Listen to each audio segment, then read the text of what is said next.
দেখা যায় যে অনেকেই কি করে, রেজাল্ট প্রত্যাশিত হয় না, যার কারণে সুইসাইড করে ফেলে। আমি প্রশ্ন রাখতে চাই, কেন? আপনার মা বাবা 15-20 বছর ধরে আপনাকে লালন করেছেন, আপনি শুধুমাত্র একটি রেজাল্ট দিয়ে আপনাকে নিজেকে মূল্যায়ন করে ফেললেন। আচ্ছা, আমি কি আপনাকে প্রশ্ন রাখতে পারি যে জীবনে কি রেজাল্টই সব কিছু? বলেন।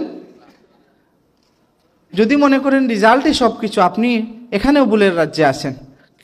কারণ দেখেন, যে A+ পেল একটা ইউনিভার্সিটিতে বা বিশ্ববিদ্যালয়ে ভর্তি হওয়ার জন্য, আপনাকে যদি আপনি আর্টসের হন তাহলে কিন্তু 7 পয়েন্ট বা 7.5 এরকম দরকার। আবার দেখা যায় যারা সায়েন্সের রয়েছেন 8 পয়েন্ট 8.5 সামথিং দরকার। এখন আপনি দেখা গেল অনেকে A+ পেয়েছে কিন্তু বিশ্ববিদ্যালয়ে ভর্তি হতে পারছে না। আবার অনেকে দেখা যাচ্ছে কোনো রকম এই পয়েন্টটা, কাঙ্ক্ষিত পয়েন্টটা পেয়ে গেছে, সে বিশ্ববিদ্যালয়ে ভর্তি হচ্ছে, সে ক্লাস করতেছে নিয়মিত। তাহলে এই জায়গায় আসলে কে বিজয়ী হলো? বিজয়ী হলো পরিশ্রম। আপনি বিজয়ী হন নাই, আপনার A+ বিজয়ী হয়ে নাই, বিজয়ী হয়েছে কে? পরিশ্রম। তো জীবনে আসলে যারা পরিশ্রমী তারাই বিজয়ী হয়। আর জীবনে যারা অলসতায় মগ্ন থেকে মনে করে যে সব কিছু আমার হাতের কাছে এসে যাবে, তারাই আসলে হেরে যায়।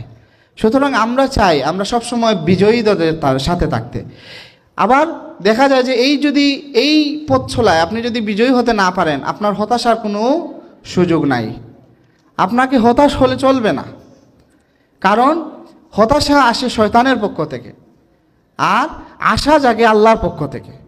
সুতরাং আমি আপনাদের কাছে এই জিনিসটা মনে রাখার জন্য বলবো যে আপনি যখন কোনো পরিশ্রমের মাধ্যমে কোনো কিছু পেতে চাইছেন কিন্তু সেটা পাচ্ছেন না, আপনাকে হতাশ হলে চলবে না।